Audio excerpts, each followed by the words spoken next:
start recording and let me share my screen now, right? Okay, so share my screen too. Now, what is PIM? PIM is basically a security feature. PIM stands for Privilege Identity Management, right? So basically, with the help of PIM, we can try to decrease the surface attack. So let me open Notepad here.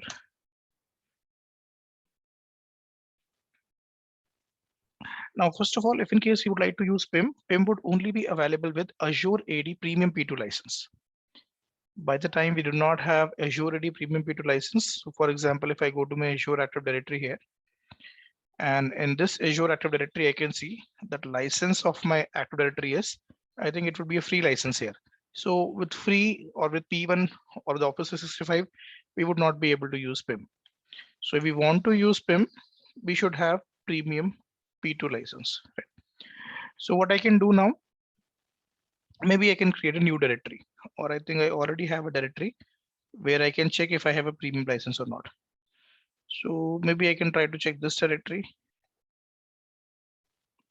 Right, I can just sign in from here.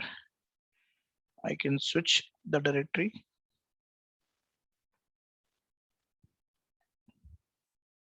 If not, then we will have to create a new directory where we would be able to enable the premium P2 license.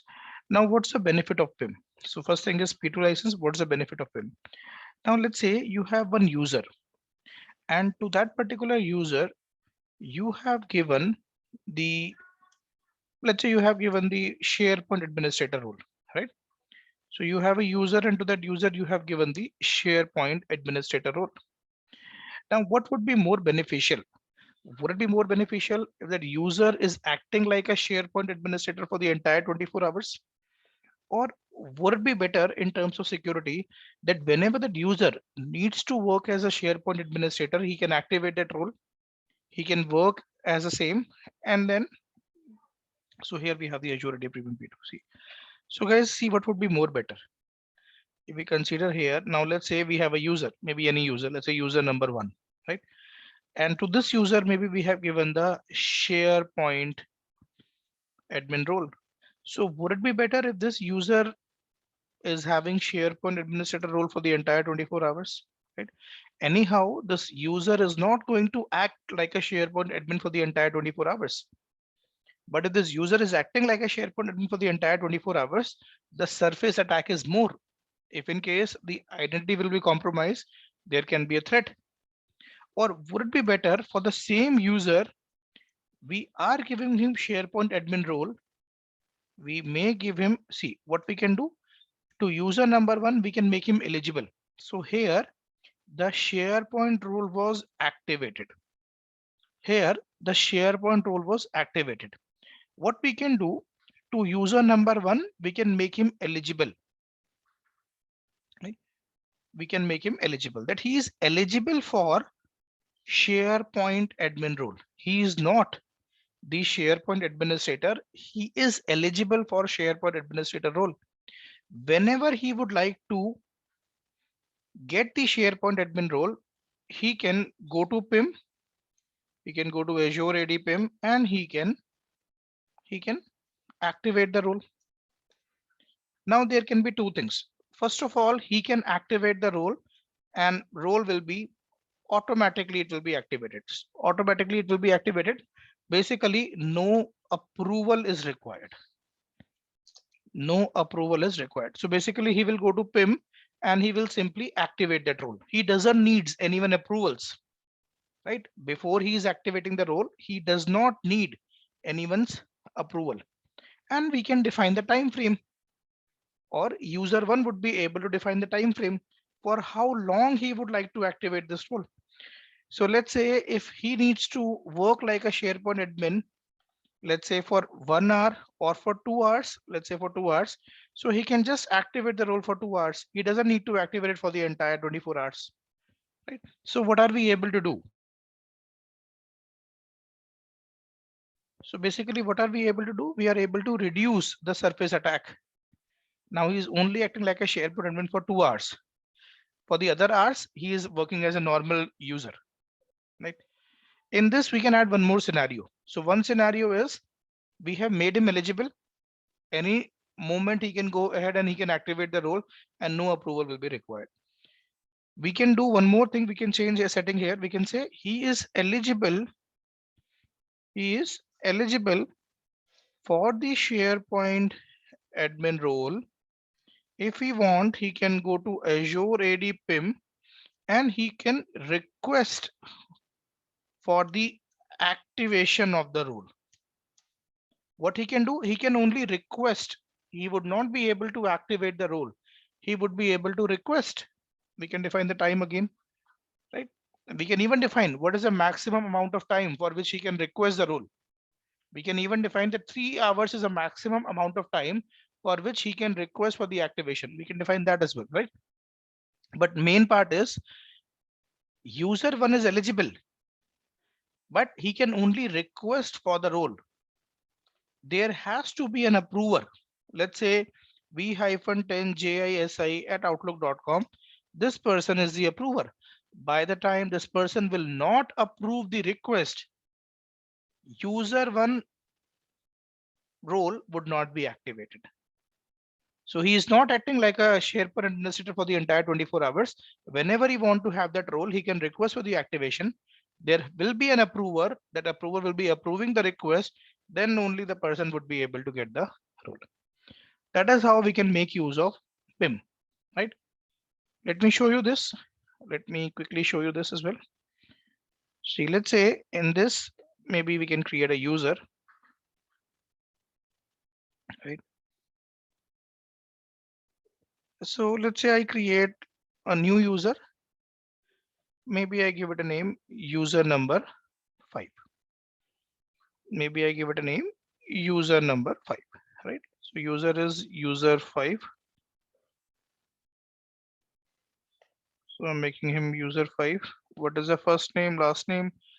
We are saying, let me create the password, right? And I will say create. So we are creating this user. This user will be created, right? If we want, we can try to log in from here. We can go to portal.azure.com and we can try to log in from here. Before we log in, let's see it. Now what I'm going to do, I will go to Azure AD PIM. I will go to Azure AD Privilege Identity Management. Right, so here I can see Privilege Identity Management. I'll click on this. Right, so we can go to Azure AD roles.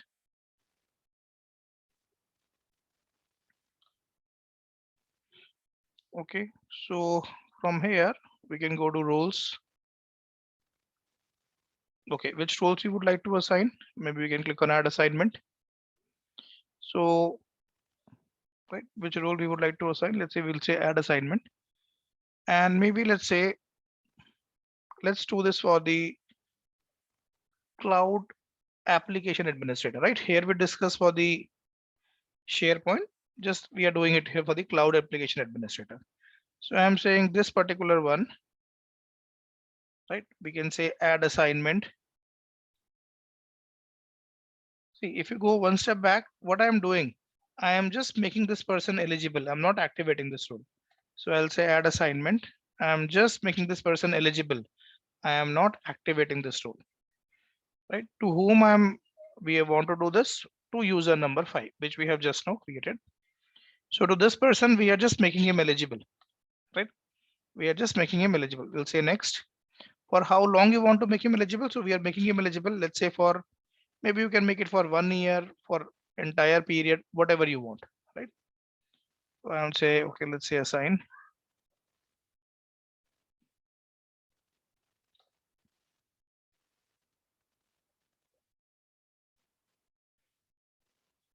Okay, let's say we'll say assign.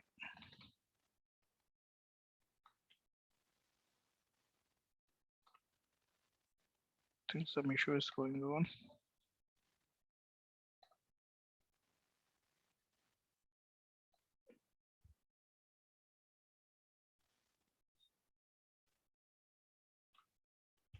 So I'll say, okay, member to whom we want to assign this. We would like to assign this to user number 5.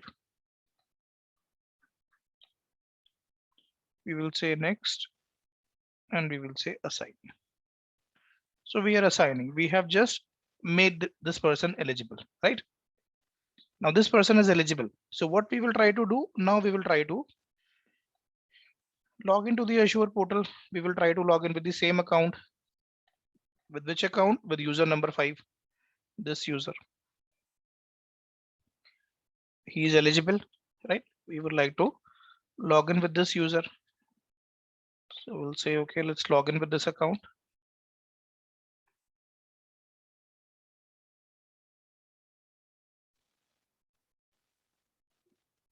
We can put the password. Because we are logging in for the first time, we have to change the password. So I'll set up the new password. And we will say sign in now.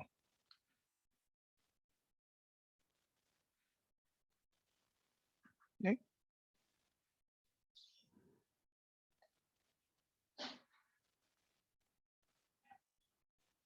So we'll say next. User 5.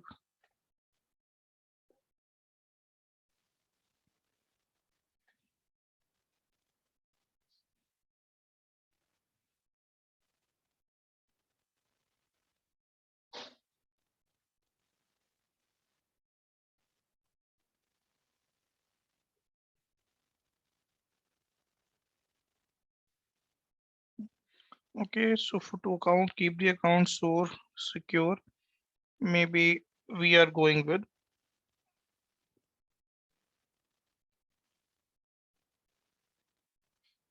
we are scanning the code, let's say.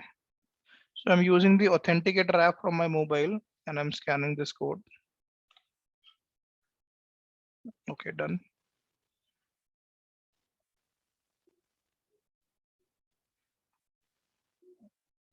We'll say next.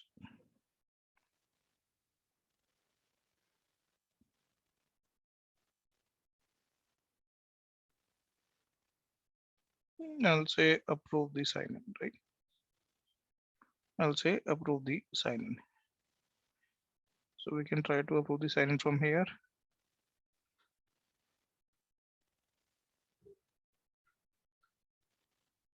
Right, so we can say, okay, next.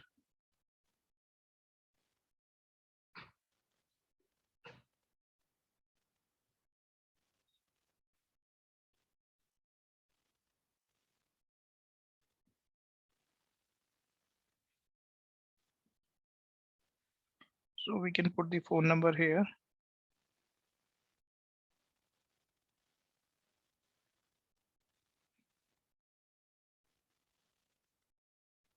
Maybe I can say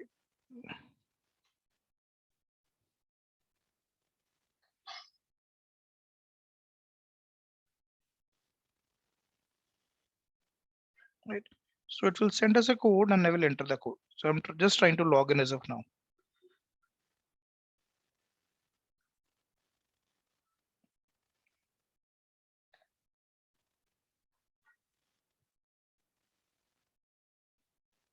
I'll say next.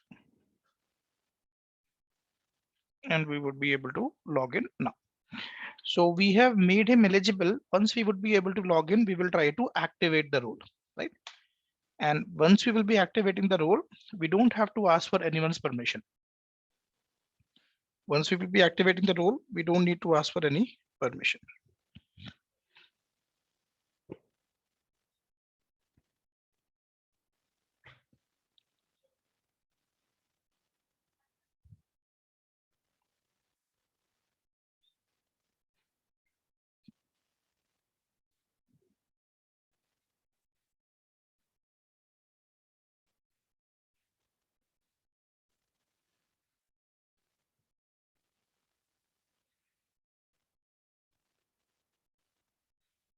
Maybe I can try to go to portal.azure.com.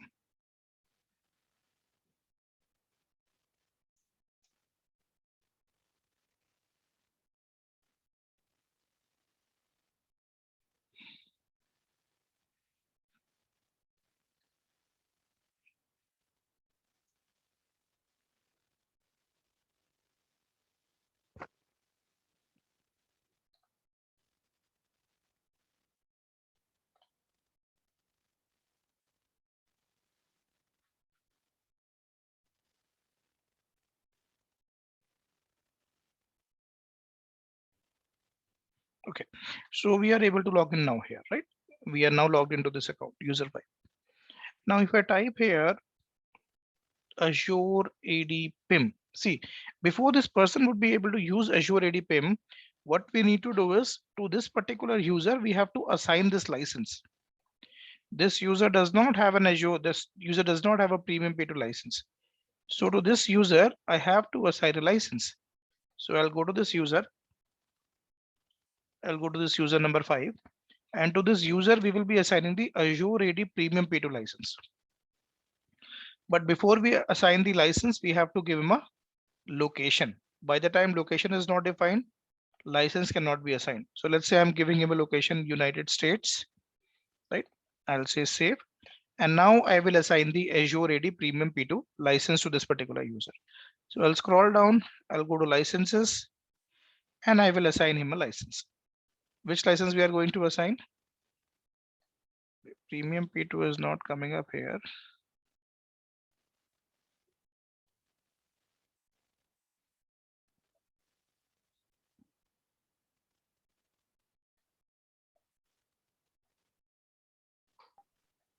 Jitin, Mhm. in corporate thousands of users, how these license will get assigned? How this license gets assigned means Assigned to the users, like you are assigning one account, right now you are doing it one account. you can do it You are via assigning. PowerShell to multiple users in a single go. Via PowerShell, you would be able to assign it to a single go. So basically, you are saying how can we do a bulk assignment, right? Yeah, yeah. So via PowerShell, we can do it. I Is think there here any also, other? yeah, here also you can go to licenses. I think from here also we can do a bulk license.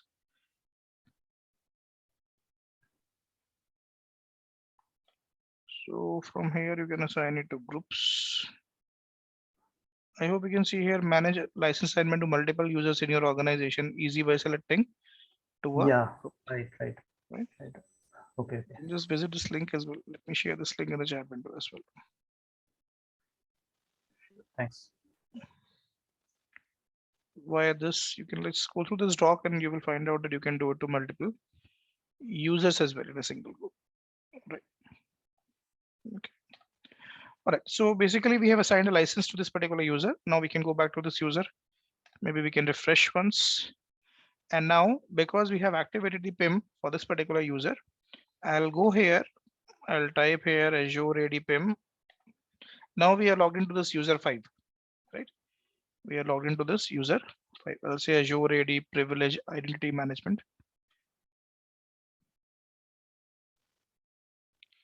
Okay. So we can go to my roles, which roles this user has got. So this user is eligible for the cloud application administrator. See, it is not showing under active assignment. This role is not active. This user is just eligible. What he can do, he can just click on here, activate. He can just click on activate. And for how many hours he would like to activate that? Maybe let's say he just want to activate for 2 hours. He can define the same and we will say activate. So processing the request, validating the activation is successful, activation will be completed successfully. Automatically the role will be activated, right? Doesn't need any approval. Doesn't need any approval for this.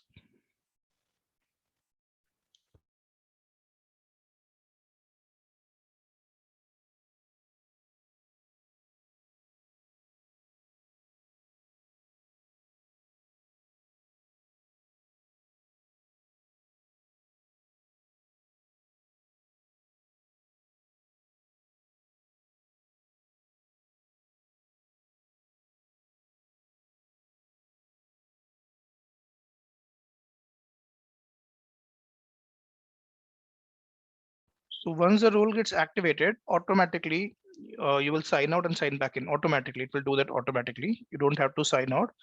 It will automatically refresh this. Means it will sign you out and sign back in. And now if you go to this active assignment, you can see now the person is acting like a cloud application administrator. Right? Now the person is acting like a cloud application administrator. Okay.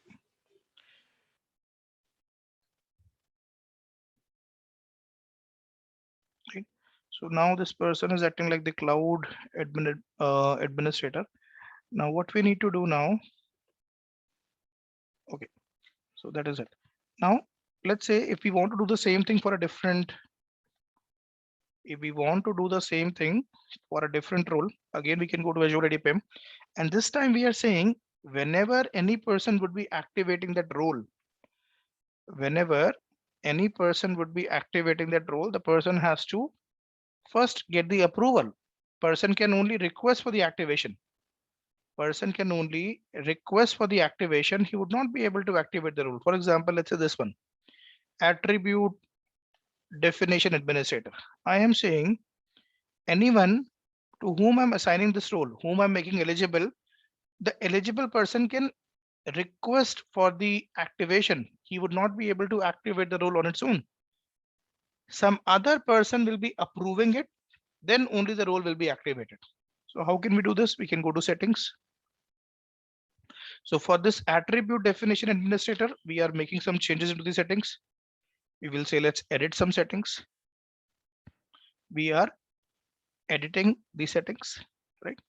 So first of all, the other person can request for the activation for how many hours? What is the maximum number of hours the other person can request for the activation? 8 hours.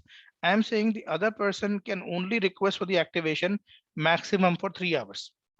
Even if in case he would like to, he want to act as this particular administrator, he for more than 3 hours, he have to ask for the activation twice.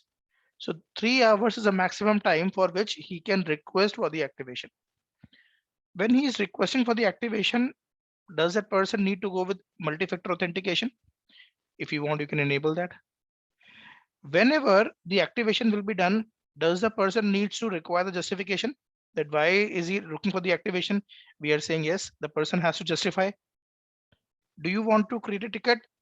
I'm saying not required. Do you want someone to approve the request? I'm saying yes.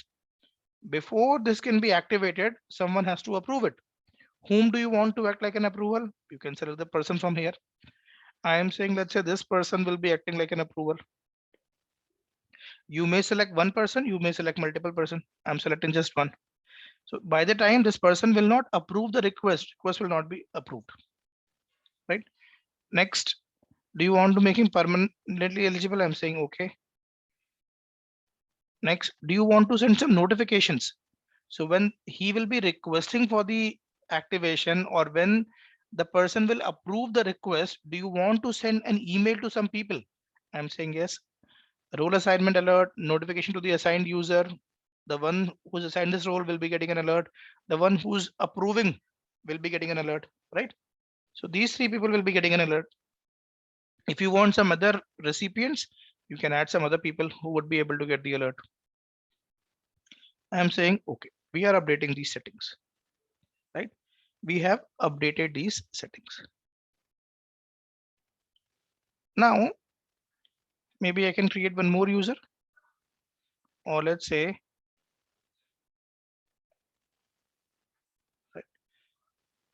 right? So we are done with these settings. So which role we have done? Attribute definition administrator, right? Let me write it down here.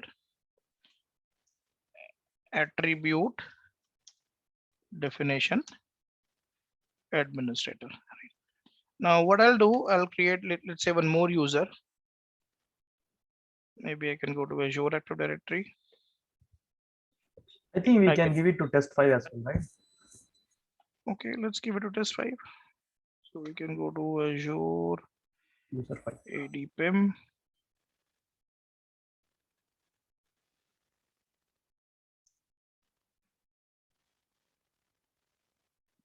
And let's say we go to Azure AD PIM. We can go to Azure AD roles. Which role? Attribute definition administrator. Attribute definition administrator, this one.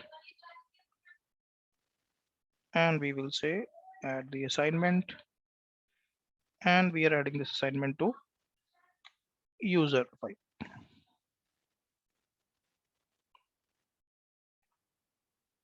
User 5.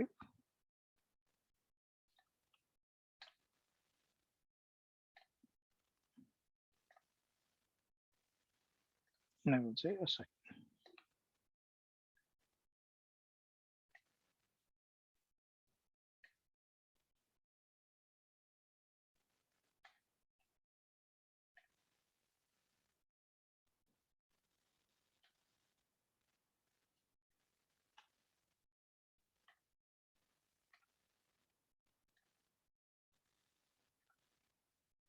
So this will be assigned, right?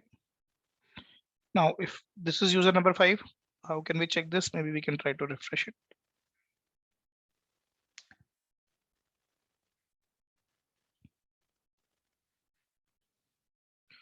So once we refresh it, maybe we can go to Azure AD PIM, right? Maybe we can look for my roles. So he's also eligible for this cloud application administrator. I'll say, okay, not this application definition administrator, attribute definition administrator. I'll say, let's activate this role. See, what is the maximum number of hours he can request for the activation? Only 3. I'm saying, let's say we are activating for 1 hour. He has to put a reason, right? Whatever reason he has, maybe he can click on activate. Maybe he can click on, it clearly says your request is pending for approval. It has not activated the role. It is only pending for approval. Who was the approver? This person was the approver. By the time this person will not approve it, request will not be approved.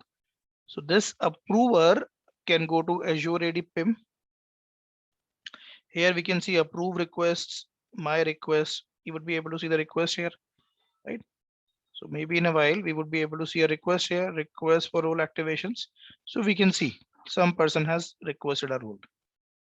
He would have received the email as well. If you try to check the email, you will find out this person will also receive the email as well, right? The person would have received the email as well, but we can see it here as well. So if we want to approve it or if we want to deny it, we can say, let's say approve, whatever the justification is, and we will say confirm. So by the time we will not approve it, request would not be approved, right? Now, after a while, you will see in active assignment, he will also start acting like the attribute, definition administrator, right? The request is approved from here. And we can check in the email as well. The person would be receiving the emails as well regarding this. The person would be receiving the emails as well regarding the same, right? So maybe you can check in others, right? I hope you can see here PIM user 5 request at 6 p.m. right? At 6 p.m. we can see the request for user 5 to activate the attribute administrator role was approved. We are getting all these requests here, all these emails. I hope the gentleman who asked for this particular feature, I hope, Sarah, it's clear. Yeah. Very good. Thank you so much. Wonderful. All right, let's talk about monitoring now. So how can we do monitoring in Azure? So there is something called as monitoring. Just give me one moment, guys. Let me just grab some water. Just give me a minute here.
Okay, thank you very much, guys. So let's proceed. Okay, so we'll talk about monitoring now. So how can we do monitoring? Right. So in monitoring, see, in monitoring, we have few things. We have something called as metrics, we have something called as logs, and we have something called as alerts. These are three major things of monitoring, right? So whenever we would like to, Yeah, I have one question regarding the WAF. So I done the lab of application gateway, but couldn't find any lab of the WAF. So how we can deploy the WAF policy and how we can check the logs of WAF and how we can deploy the attacks through WAF, how we can block the attacks, so basically you want to use, so did you try to search like Azure application gateway with, which you lab you have shared. There is no any WAF lab is there. right? The So one I that I just shared, the one that I shared did not have a WAF, but if you just try to type Azure application gateway with WAF, see, so can so you let's, explain this how we can check the web's log and how we can block the URL if any suspicious attacks is coming, how we can block in through web policy, how we can customize the web policy. uh, did you try to create WAF? There is only option is there web enable or disable an application there, but I don't find how we can create the web No, policy no, and how we can when you check in, how we can check the logs. okay, so when you enable WAF, after that, did you get an option to create some rules? No, no, no.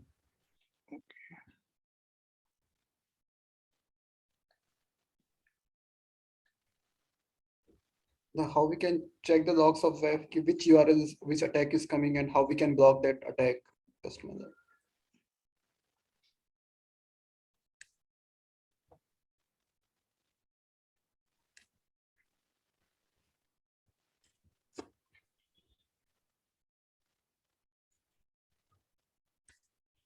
Okay, see, I'm sharing you few. You have done the Azure application gateway lab, right?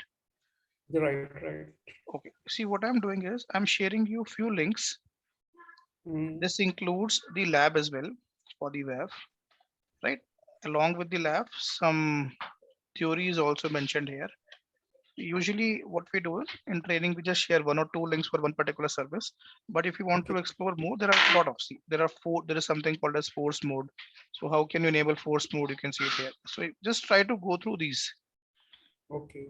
Because actually, WAF is more important regarding the security aspects. How we can.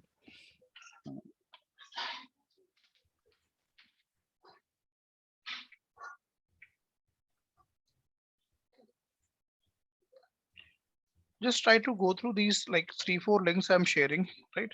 Okay, okay, And after that as well, if your question remains unanswered, let me know. Then sure. probably we would be able to have custom rules and default rule sets. Okay, this is for the front door.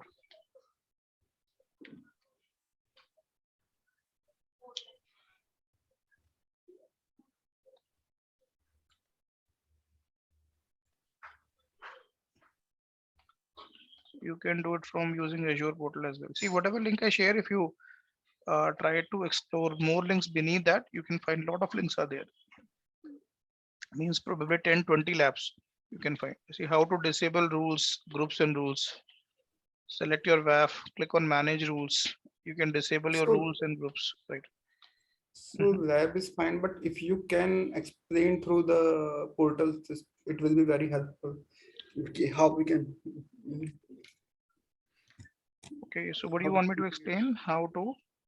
how we can create the customized web policy and where we can check the logs of web and how we can block the attackers something attackers and some attack is coming. Okay. Okay, see, I was about to explain the same, not for WAF, but for all these services. I hope you can see here. It says, after you configure your disabled rules, you can learn how to review your WAF logs. For that, you can go to Azure Application Gateway Diagnostics, right? So first of all, Okay, what you need to do if you want to explore, if you want to find some rules, if you want to explore the traffic on the web, first of all, you have to collect the logs, this logs, the same logs. It could be for WAF, it could be for your Azure firewall, it could be for your application gateway, it could be for your network security group, it could be for your application security group. Same method would be Mhm. same.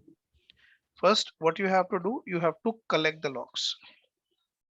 What you need to do, you need to collect the logs. When you will be collecting the logs, there are three methods by which you can collect the logs, right? There are three methods by which you can collect the logs. You can store the logs inside the storage account. You can store the logs inside the log analytics workspace, or you can store the logs, or you can stream it via Event Hub. Right? When do we use Event Hub?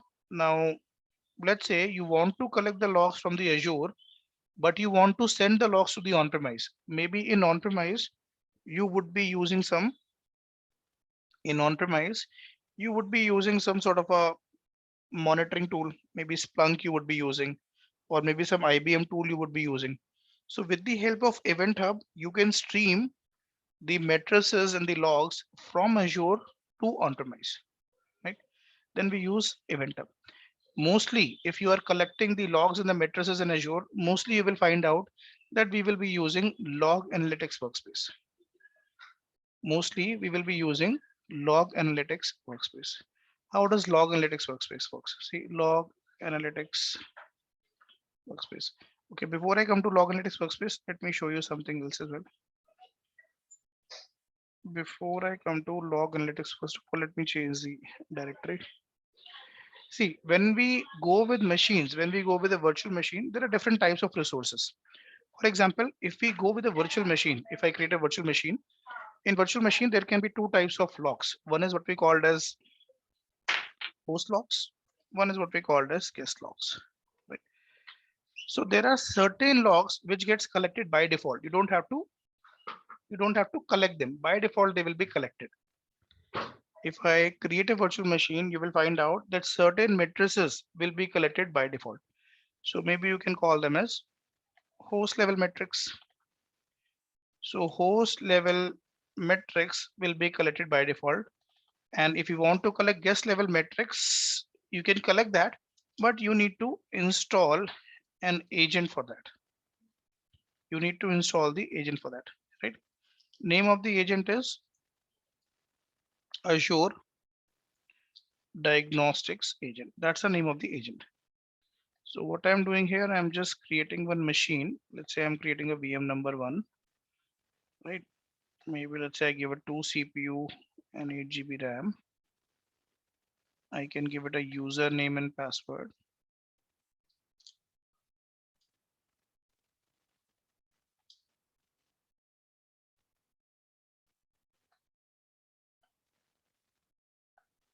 Then maybe I can go to management and I can say boot diagnostics disable. So this machine will be created in a moment, right?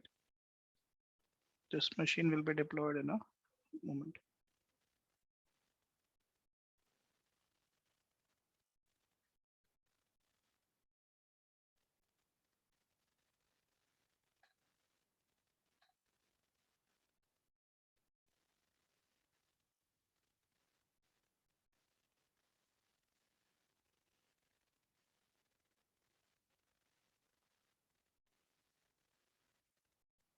I'll say create. So this machine will be created.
So this is done. See, now if I go to monitor here, if I type the monitor, even when you'll be going with WAF, even the WAF monitoring will be done by the Azure monitor, the same Azure monitor that we are going to see. Even the WAF monitoring, the real-time monitoring of WAF will be done with the Azure monitor. Right?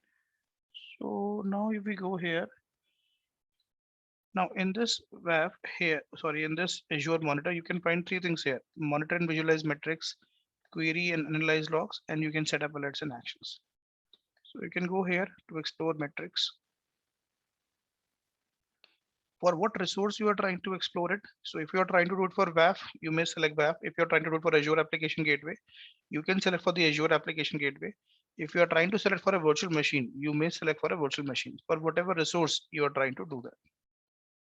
Now you will find out here, these are the host level matrices. All these matrices will be collected by default. We have not done anything special on the machine. Host level matrices will be collected by default. For example, let's say if I want to see the OS disk maximum burst IOPS, OS disk IOPS consume percentage. Let's say I want to see one more metric. Maybe I would like to watch CPU credits consumed or CPU percentage. So these host level matrices will be collected by default. We don't have to do anything special to collect them. If you just want to see these matrices for 30 minutes or for 1 hour or for 5 days or for 28 hours, you can select it from here, right? If you want to see them as line chart, as area chart, as bar chart, any chart, you would be able to see it like this. So these matrices gets collected by default, right? But if I want to collect, if I want to go at a guest level, we can collect the guest level matrices, but then we need to install an agent. How can we install the agent? You can go to this virtual machine. When you go to this virtual machine, on the left hand side, you can go to monitoring. Under monitoring, you will find something called as diagnostic settings. Right? When you go to diagnostic settings, so it clearly says here Azure monitoring collect host level matrices like CPU utilization, disk, network usage for all VMs without any additional software. For more insight into this machine, you can collect the guest level matrices. How can we collect it? You can just click on here, enable guest level monitoring. It will deploy an agent in the backend.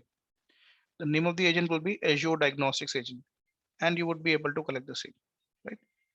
See, while it is activating it for it, let's create the Azure Application Gateway and let's try to collect it for the Azure Application Gateway as well, right?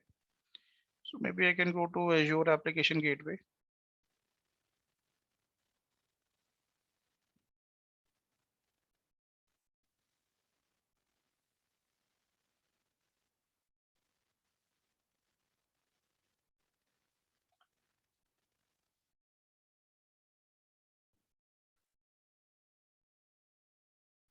I can say create.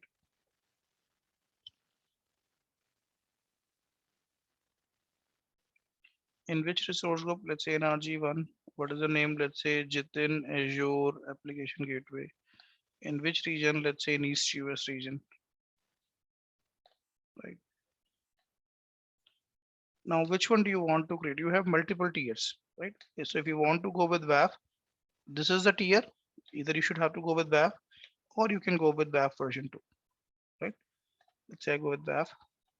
Firewall status, do you want to enable it? Yes. Which mode do you want to run this in? Detection mode and prevention mode. Let's say we are running to start with, we are running in detection mode.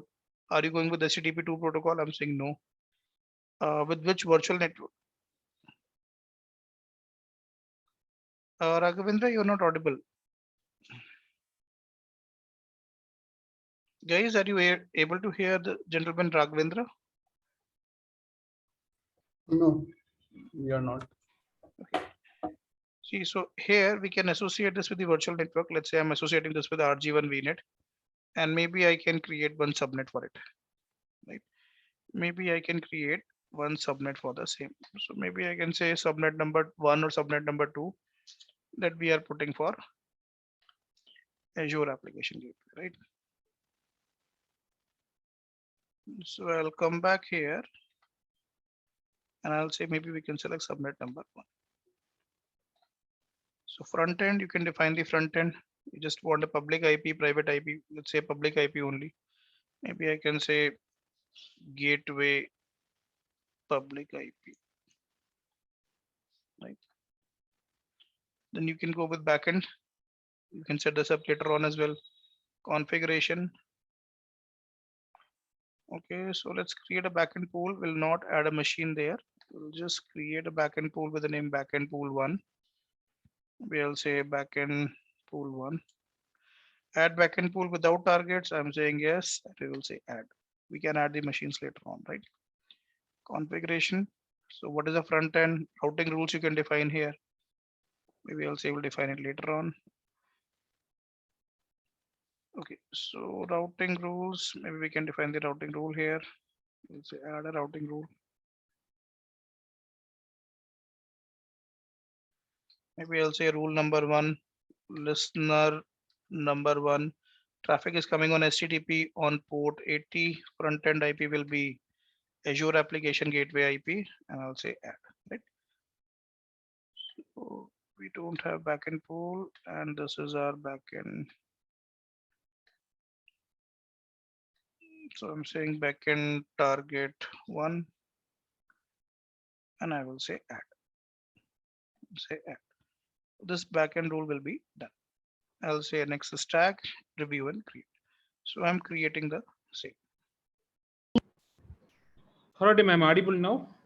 Yeah, you're audible now, sir. Go ahead.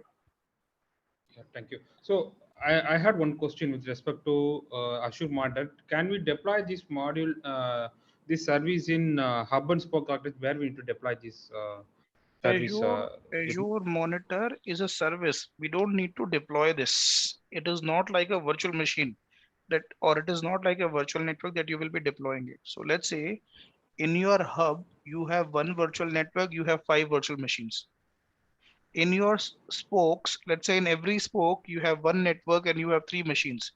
You will be enabling this for every resource from where you want to collect the logs. For example, if you want to collect the logs from VNet number 1, which is a hub network, you will go to VNet number 1. You can go to diagnostic settings and you can say, I want to get the logs for VNet number 1 and I want to store those logs in log analytics workspace. So see, let's say this is your VNet number 1, which is your hub network. This is your VM1 and VM2, which is your hub network. And so maybe there is no interlink between hub and spoke architecture where this is a software service where we can. yeah, so you for whatever for whatever monitoring is for whatever resource you want to monitor it, you will enable it for that, right? So here, and you will go to in this diagram, you will go to VNet 1, VNet 2, VNet 3, VNet 4, VNet 5, and you will say, I'm collecting the logs from all 5 VNets and I'm storing the logs here inside this log analytics workspace. Right. Okay. So can we keep it in this workspace? Can be stored in hub resourcing group, right? Okay, you are saying, can I keep this workspace in this hub resource group here? Maybe you have an RG1 here, and in this RG1 you want to keep this log analytics workspace. Absolutely, you can do that. It will hardly make any difference. You put that into a hub network, you put that into a spoke network, or you put that into a different region altogether. It will hardly make any difference. Reason being, log analytics workspace is a different service. It's not inside your network. It is not storing logs inside your network. So it's a different service altogether. So whether you are storing it in your VNet in the same resource group where your VNet is, or if you are storing it in a different region and different resource group, it will not make much difference. Right. Okay. All right. This Azure application gateway is being deployed. So once it will be deployed, I'll show you how to collect logs from Azure application gateway, and we can try to explore WAF as well. In the meantime, the virtual machine that we created, see how to collect the logs, how to collect the host level logs we discussed. We can go to Azure Monitor. How to collect the guest level logs. In order to collect the guest level logs, we can go to monitoring. We can go to diagnostic settings. When we go to diagnostic settings, we need to install an agent. We install the agent, Azure Diagnostics agent. Right? Now we can collect all these logs. So now if you want to collect performance counters, CPU, memory, disk, network, ASP.NET SQL Server, you can do that. You can even collect them at a very, very customized level, right? You can even collect them at a very, very customized level. I hope you can see here, processor information, processor time.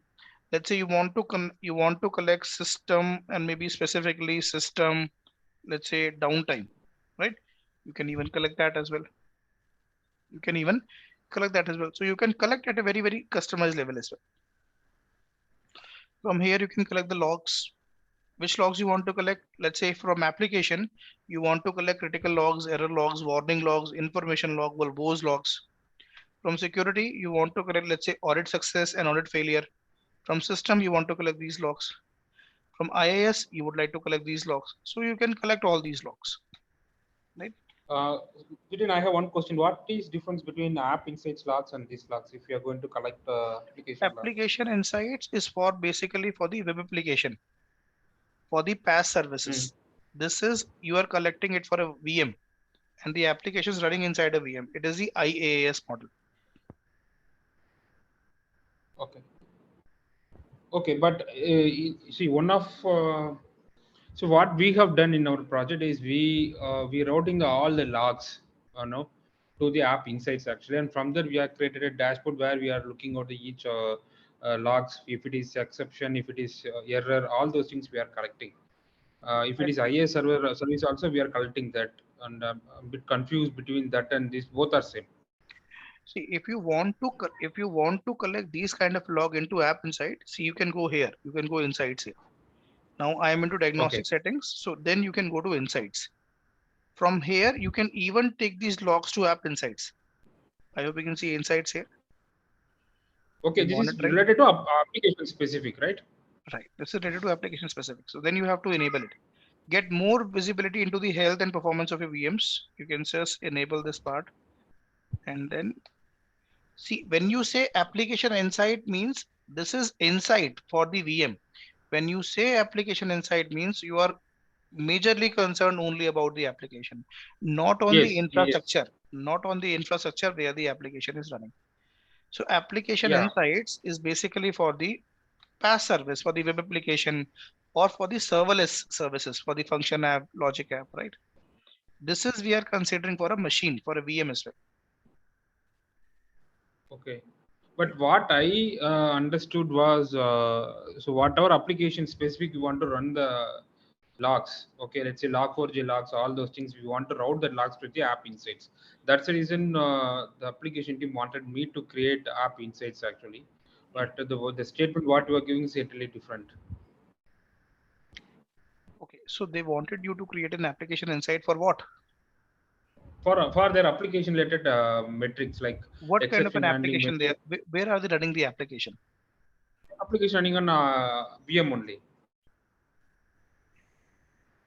Okay, let me show you something. See, when you will be creating, let's say, a web app.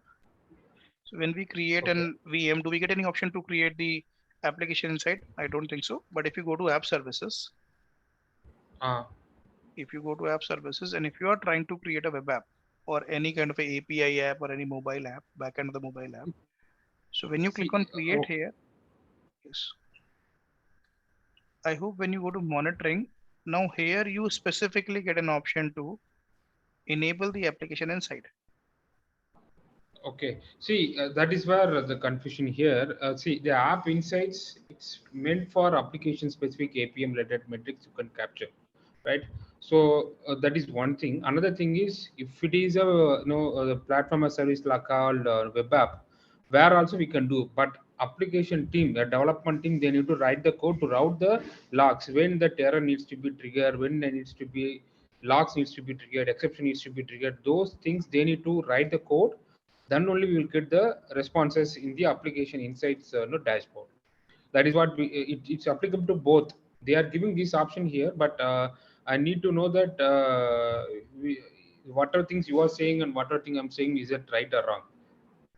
See, like I have not heard anyone collecting the VM logs into app insights.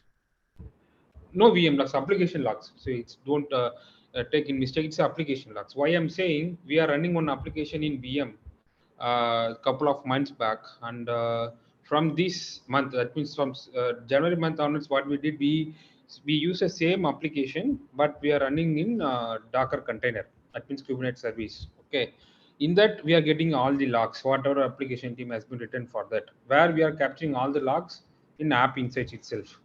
So I'm not changing any code here, but it is working the both places. Okay, and how you were collecting the logs from inside the machine? Let's say inside a machine, you are running application number one. How you were collecting the log from application to log to App Insights? Yeah. So how we are collecting here is we have each application we are creating a separate app insights instance. Okay, with help of that we are routing the logs to the application, meaning one-on-one relationship for each service, each application, web application.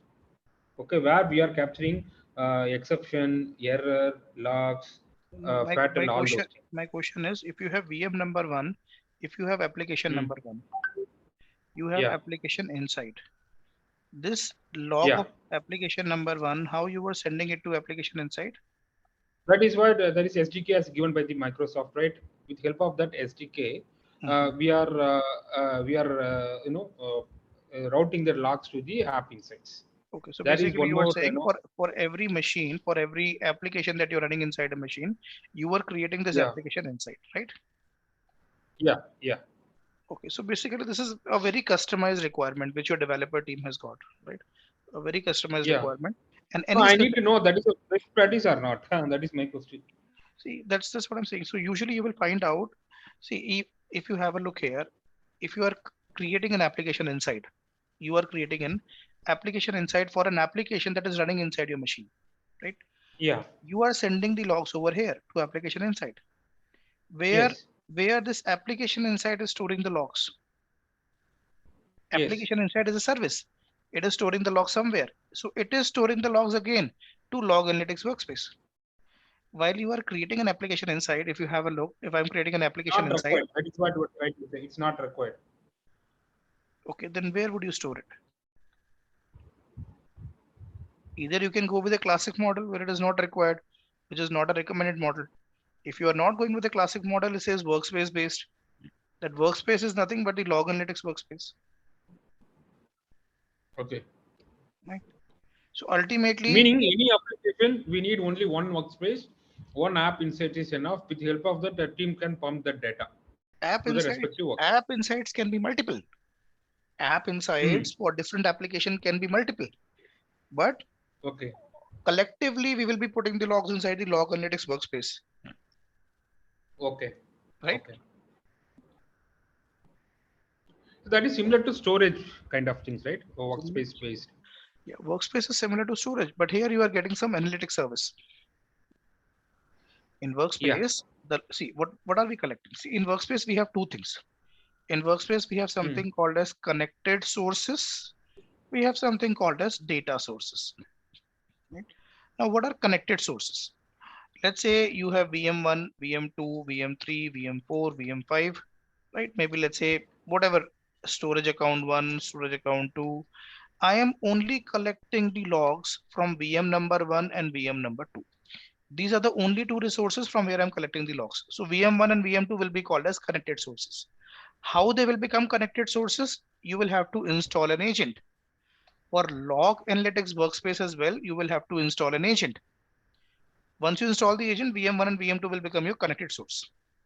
Can I make an on-premise machine as a connected source? Yes. Maybe you have an on-prem server 1, server 2. Can you make an on-premise server as a connected source? Yes. In the on-premise server as well, you can install the agent. And after installing the agent, register the on-premise server with log analytics workspace. They can also become the connected sources. Now VM1, VM2, server 1, server 2 are my connected sources. I can collect the data from it now. So what data I want to collect from these sources, that will be my data sources. I have got the logs. Once I have got the logs, now you can query the logs. Now you can query your logs, right? Here you can use Custo query language. Here you would be able to use Custo query language and you would be able to query your logs. Whatever information you need, right? Whatever precise information you need, how many connection came in the last 2 hours, how many connection dropped, which page took the maximum time to load up, which page performance was better.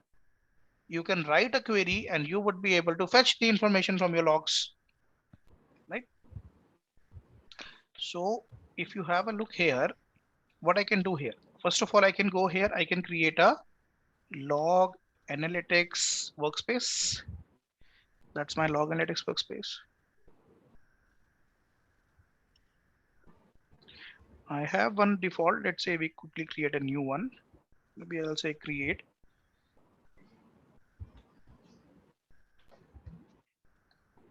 Maybe I put this in RG1. Under RG1, maybe we can give it a name. Let's say Jitin log workspace. And I'm creating this in East US region.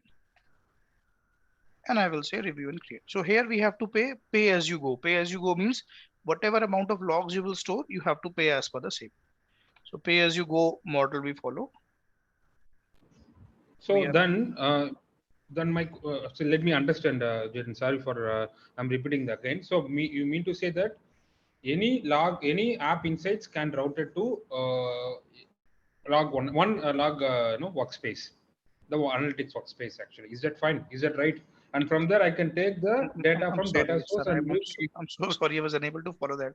Can you please say that again once? One. So what I said, I have application 1, 2, 3. Each application I have created app insights, and from that I'm routing the logs to one log analytics workspace. Absolutely correct. With that we can do QL actually query, and with that we can monitor things. Absolutely. Yeah, See, not only for 3 VMs, not only for 3 applications, 3 applications, okay. 2 storage account, 5 virtual machines, right? And let's say even the Azure AD logs, and let's say even any Azure application gateway logs, traffic manager logs, front door logs, load balancer logs, Kubernetes, not Kubernetes, let's say any other resource as well. You can collect all the logs inside the log analytics workspace. Okay. Right? Got you.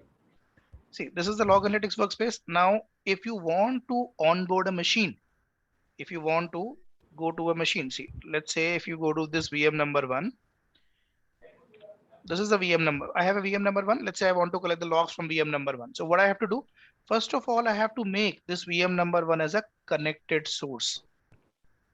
Once you make it as a connected source, you will start getting the logs from this machine. See, if you go to this extensions and applications, in VM number 1, if you go to extensions and applications, you will see some extensions will be installed. That is the extension for Microsoft Insights. That's the application for Microsoft Insights. When did we did that? When we went to the VM and we were collecting the guest metrics. Now, if I will be connecting, if I'll be connecting this machine, if I will be connecting this machine with log analytics workspace, you will see one more agent will be deployed. See, I'll go to log analytics workspace. If you go to log analytics workspace, this is my workspace. You can go here. Now you can scroll down. You can see something called as workspace data sources, virtual machines. Whatever virtual machines you have inside your subscription, you will see all the virtual machines here. All. For example, just now I have only VM number 1. It is not connected. If I want to connect this, if I want to collect logs from this, I'll say connect. I am saying connect, but actually in the background, it is going to install an agent. And how can I check that? You can go to VM and you would be able to check that agent as well. I'll show you that agent once it will be deployed. So now we are making this VM number 1 as a connected source.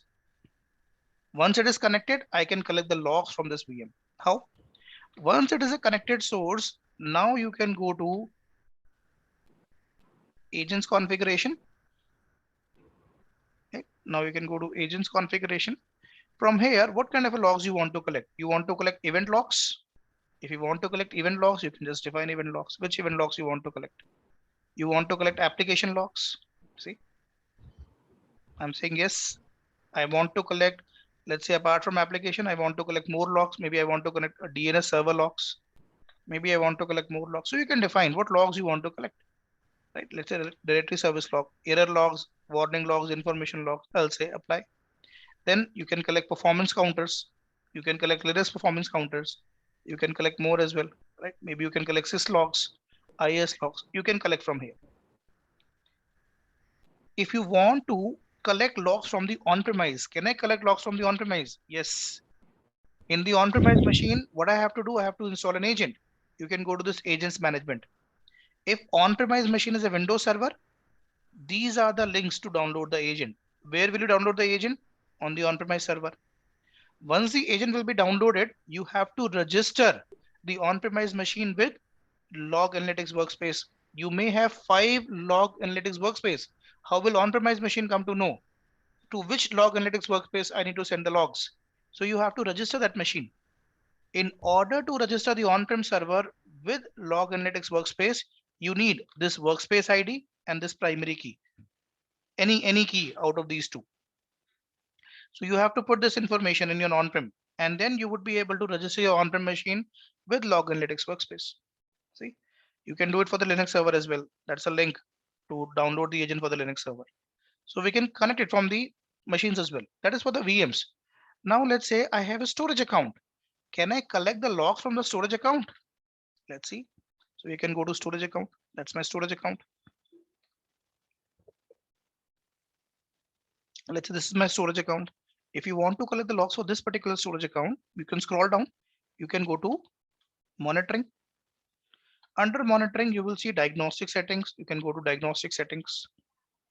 You can go to diagnostic settings. And from here, let's say I want to collect logs only for blob. You can say blob. You can add the diagnostic settings. So what logs you would be able to collect? Storage read, storage write, storage delete, and all the transactions. If you want to collect these logs, you can say add diagnostic setting. Let's say storage logs. What logs? Let's say all these logs. What matrices? Let's say all the transactions. And where do you want to store them? Inside log analytics workspace. You can put your log analytics workspace and you can say save. It will be saved here. I'm collecting logs from where? From the storage account as well. Now, I hope guys we discussed earlier, there is something called as activity logs. Whatever activity you perform inside Azure, every activity gets monitored, right? Every activity gets monitored under Azure Monitor. All the activity gets monitored. You don't have to do anything specific. By default, it will be monitored. But for how long these logs will be stored? I think 60 or 90 days. By default, Azure store them for 60 or 90 days. Let's say you are a banking organization and you want to have these logs maybe for 7 years, 10 years. Again, log analytics workspace. Again, you can go to log analytics workspace. You can store these logs for as long as you want. You can go to log analytics workspace. You can scroll down here. You can go to Azure activity log and you can connect. You can connect your subscription. Whatever logs, whatever activity logs will be for your subscription will be stored inside it now. Right? Now they will not vanish after 90 days. You may store it for as long as you want. Right? Now, I think one gentleman was discussing regarding the Azure application gateway. Let's say we have an Azure application gateway. Let's see Azure application gateway. So here, this is my Azure application gateway. Same thing, you can go to your Azure application gateway. You can go to monitoring. You can go to diagnostic settings. So I'll say add diagnostic settings. So what logs we are collecting now? We can collect all the logs. Which categories? Azure application gateway access log, performance logs, firewall logs, right? All the matrices. And where do I want to put them? Maybe I'm saying Azure AG logs, application gateway logs. I can put them to my log analytics workspace. And maybe you can say save. Same thing. Can we try to do it for WAF? Let's check it. I haven't checked it for the WAF, but let's check it. Web application firewall. So if you have some web application firewall policies inside web application firewall, you can create the policies. Basically inside the policies, we create the rules. So from here, you can create the web application firewall policies, right? You can say create.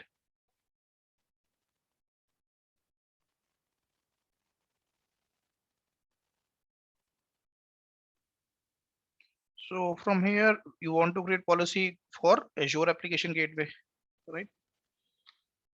For Azure application gateway, we want to create the policy.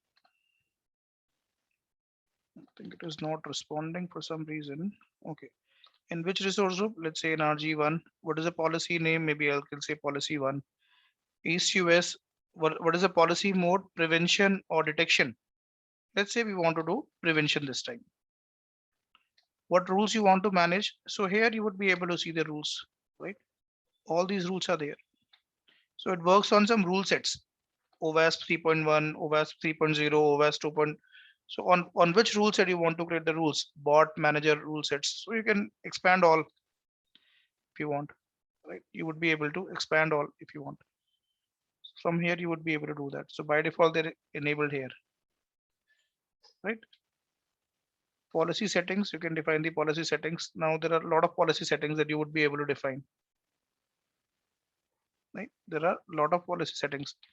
Method is not allowed by policy. Front user associated with security scanner. Found user agent associated with this. So you can define all these things here. These are under the WAF policies. I think one gentleman was asking, so how can we create the policies here? Right. So we can also create one customized policy and block any customized strings like that. Can you elaborate more? Yeah, any specific string coming in the header, can you block that? Something like that. Absolutely. So you can just check here for the header and you would be able to do that. For a specific header, you want to block something, right? Front header request associated with a security scanner, right? Invalid HTTP. So for header, you may check it more. For header, you would be able to define that. Absolutely. Okay, Jitin, I have one question. Sorry for asking, interrupting here and there. See, this WAF we are enabling for application gateway, right? So the application will be deployed. All the traffics, egress or ingress traffics will be routed to this Azure Web Application Firewall. Ingress, not egress. Egress, you have to Sorry, set up the outbound rule. Yeah, ingress. Sorry, ingress only I'm asking. It should be on hub.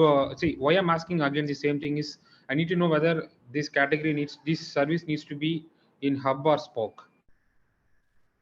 Wherever, okay, so your traffic is passing from hub to spokes, then it has to be in hub. Mostly that's what we do. So traffic will be hitting on hub. On hub, we will have the Azure application gateway where we'll have the firewall, this WAF. So it will hit on this, right? And then maybe in the back end, so maybe in hub, you might have an application server. In your spokes, you might have your database servers. So it will be hitting on hub first. So wherever the traffic is going to hit, wherever you have put your web servers or web applications, there you'll be putting this. Jitin, how we will attach this WAF policy to application gateway after creating the WAF? How we will attach? Yeah, so I shared some links. If you go through those links, you will definitely find it out. I'll show that to you. Just to answer your previous query, can we request some particular header match variable? What are the exclusions? Right. So if coming from a starts with so and so, you can define it here, right? Right. Can we do it for a particular cookie name? Can we do it for a particular args name? We can do it from here. Right. Right. So that is how you can do it for a particular header too. You can even define the maximum body size. Right. Right. You can even define the maximum body size here as well. If you want to create some custom rules, see when you try to create these things, automatically you will get answers to your questions. So you will try to create a custom rule. Here you can add a custom rule. Let's try to add a custom rule. By default, it gets some rules. If you want to add a custom rule from where the traffic is coming, IP address, what does it contain, which IP range it is coming, what conditions you want to do, deny traffic, lock traffic, allow traffic, whatever custom rule you want to do. Then comes to the association. Maybe I can say cancel this. We are not creating this now. Then it comes to the association. So you can add the association. I hope you can see associated application gateways. Right. Same WAF policy you want to, maybe you want to associate this with multiple application gateways. You can do that. You may have one application gateway in front, and maybe in your hub, one application gateway in your spoke, and you wanted to have the same WAF policy. You may have different WAF policy, you may have same WAF policy. So with how many application gateways you want to associate. So if you just create one policy, all these questions will automatically be answered. That's the reason I said just go through those links once. Automatically your queries would have been answered. But I hope you got the clarity, sir, what exactly you were trying to ask at the starting of the session. Yeah. Yes. All right. So once you create this WAF as well, see, once this WAF policy will be created as well, if you want to collect the logs for this WAF policy as well, then also you can put them inside the Azure application gateway. Sorry, I'm so sorry. Then also you can put them inside the log analytics workspace, right?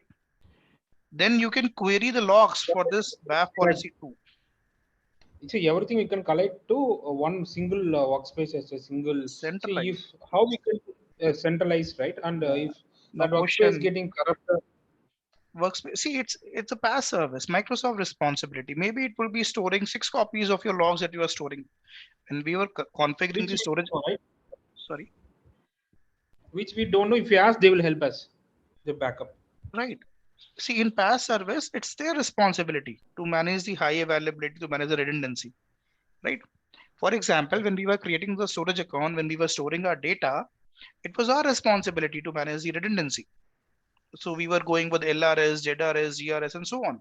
Maybe Microsoft or Log Analytics Workspace might be following GRS, might be storing 6 copies of your data, or might be following ZRS, whatever. ZRS is not possible in all the regions, right? It would be using some features. Now, main question is, I have collected the logs for the virtual machines. I have collected the logs for the Azure application gateway.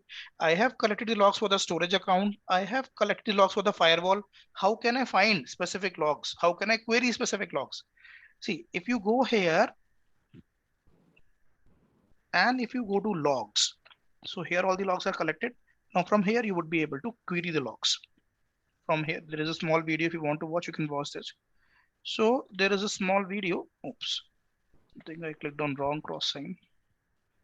So then if you go to logs, now maybe I just want to query the logs right now for the virtual machines. So I can just close this sign. So here you will find queries. Now, if you have any query for application, specifically for application, you will choose application. If you have query for container, you will go to container. If you have query for database, you will choose database, right? Logs are stored in a centralized place, but for which service, to which service you want to query now, you can choose a specific service now, right? Let's say I want to do it for a virtual machine. I will go to virtual machines.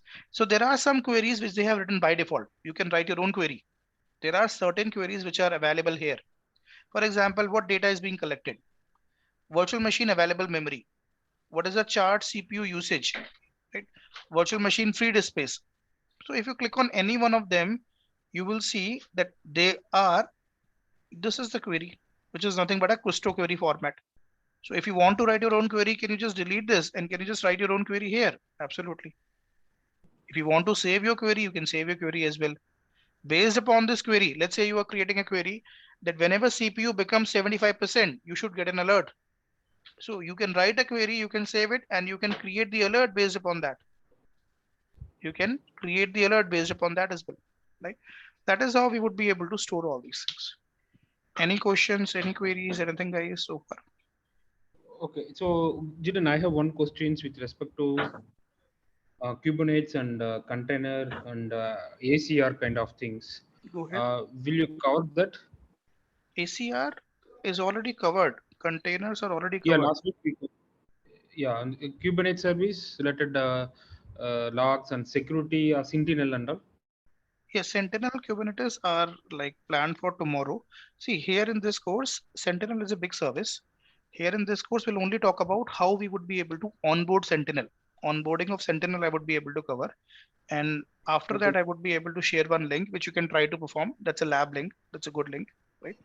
That part only we Okay. would be able to cover because Sentinel training is specifically, there is a different training for Sentinel. It's a big service. So there is a 3-day training, 24 hours training, which we call like, although it's around 18 to 17 to 18 hours training only for Sentinel. So how to onboard Sentinel, that I would be able to cover. How to connect the connectors with Sentinel, that I would be able to cover tomorrow along with Kubernetes. How to use Okay. Kubernetes and how to secure Kubernetes, that part we would be able to cover tomorrow. Jitan, I want to learn Sentinel. Jitan, so will you take up the session? Yeah, so for that, maybe you can reach out to Amit. So I think he is the one who plans all the sessions. So if there will be good number of participants, we can take up the Sentinel too, right? So for that, you may reach out to Amit. Or one suggestion I can give you is you can maybe go with SC200. There is a course SC200 which covers Sentinel with some other services too. That's just a recommendation. Okay, so after completion of AC 400, can I go directly? Can I write SC? So learn SC 200? You can go for the training of SC200. Yes. Can you write the exam of SC200? No. Okay. Means you can write it, but chances would be less of clearing that exam, right? Oh, it's very tough. No, it's Okay. not about tough. It's all mostly based on Sentinel and other services, right? Azure ATP Okay. and all that services. So Okay. tomorrow we'll So be I have covering. another. Uh-huh. Yeah. Let me ask a few questions, Jitin, Mhm. don't mind. Yeah, So what is difference between Azure Monitor, Azure Security Center, Azure Sentinel? What the three service basic difference I would like to know. see, Azure Monitor is a monitoring service. Azure Okay. Monitor, it's a monitoring service. Security Center is now called as Microsoft Defender for Cloud. So Microsoft Okay. Defender for Cloud and Sentinel, they works hand in hand, right? See, Sentinel is SIEM and SOAR, Security Information Management and Security Automated Response. So what do we do in Sentinel? See, Sentinel will not work automatically. Microsoft Okay. Defender to a certain extent will work automatically. If you go to Microsoft Defender, it may work to It's a a certain separate extent. service. Yeah, these are two different Okay. services. These are two different services. See, if you have deployed some resources, whatever resources you deploy, virtual machine, right? Or let's say any application or anything, Microsoft Defender will keep on monitoring it. Any IaaS service, any PaaS service, Microsoft Defender, which earlier was called as Security Center, will keep on monitoring it. And based upon the monitoring, it will give you some recommendations that this is a security recommendation. For example, you have a user. The user is the owner of the subscription and MFA is not enabled. It will give you a security recommendation. Enable MFA for this user. You have a storage account. You have not enabled private endpoint for the storage account. It will give you a recommendation, right? So it is scanning everything by default. That's free. Certain part of this is free, right? Now, if you want to go an extra mile, maybe you want to get some more mitigation capabilities. Maybe you want to scan your container registries. Maybe you want to enable JIT, just-in-time access in your virtual machine, right? Or maybe you want to get some more mitigation capabilities. Then you can go with the paid version of Defender as well, right? Then it will be scanning more things and it will be giving you more mitigation capabilities. Sentinel will not work automatically. For Sentinel to work, it's SIEM, right? First of all, what you have to do, you will have to collect the logs, collect the matrices. You have to collect some information. After you have collected the information, it will try to detect it. It will try to detect maybe if there is any vulnerability or threat or something. In order to doing all those things, detecting all those things, it will be using the artificial intelligence and machine learning of Microsoft. And then you would be able to create the automated responses based upon the detection it has done. So you will collect, store, detect, right? Use AI, ML, and then it will be creating a response. That is what Sentinel is. Okay. So, and both of them will have to work hand in hand. Then probably you would be able to get better security. Okay. These both will be covered as part of SC200 course, right? Right, right. Absolutely. So it's covered in very, very detail in SC200, or you can separately go with Azure Sentinel if you are interested in Sentinel. For Sentinel as well, there is a Yeah. customized training for like 3 days. Okay, so I have one question, Jitan. So, as part of organization perspective, a security professional, so can we first implement Sentinel is fine or Microsoft Defender is right? Could you please suggest us? See, Microsoft Defender, by default, it's enabled. You will get Okay, secure Sentinel is score enabled. by default. Okay, okay, Some basic part is enabled by default. If you want to add okay, more mitigation capabilities, for that you have to pay, that you have to enable. So you can enable that okay, first, right? You can okay, enable that first. Now from Sentinel, you can start collecting the logs. okay. Then you can So onboard collecting Sentinel. a lot is important. Okay, Even okay, Sentinel will be using the log analytics workspace to store the logs. Thus, okay, the same log analytics workspace that we discussed today, it will be using the okay, same to collect the logs. okay. So, and next thing is compliance. There is one more thing I could see here is a compliance things, right? Regulatory compliance. Yeah, Uh, so, regulatory uh, yeah, compliances, let's say if you're working on a European project, maybe you want to follow EU compliance. If you're working on a New Zealand project, you want to follow that yeah, compliance. So there are multiple regulatory compliances that it offers. So if you want to follow those compliances, you can follow those compliances. Azure security benchmark. So which policies you have to follow in this compliance. So it talks about that. Those things will be covered in SC 200, Jitin? I'm not sure, like haven't checked the entire content. Not sure regarding this compliance part, but yeah, Sentinel, because you asked specifically for the Sentinel gets covered. So this is, see, if you want to, now let's say, what is compliance? You are achieving this with the help of policy. If you know Yes. which compliance you want, you can just go to policy. It's very simple. It's very simple. Okay. See, let's say you can just go to policy. Now, let's say you are working on a New Zealand project. You want to follow New Zealand compliance, or you want to follow ISO compliance, right? You can just go to Okay. definitions, just go to definitions. And if I want to follow the ISO compliance, I'll show you 2-3 compliances here.